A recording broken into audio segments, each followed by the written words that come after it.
मनोजवं मारुततुल्यवेगं जितेन्द्रियं बुद्धिमतां वरिष्ठं वातात्मजं वानरयूथमुख्यं श्रीरामदूतं शरणं प्रपद्ये।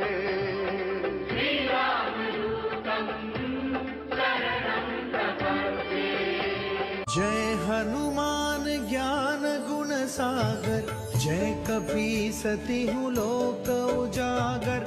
रामदूत अतुलित बल धामा, अंजनी पुत्र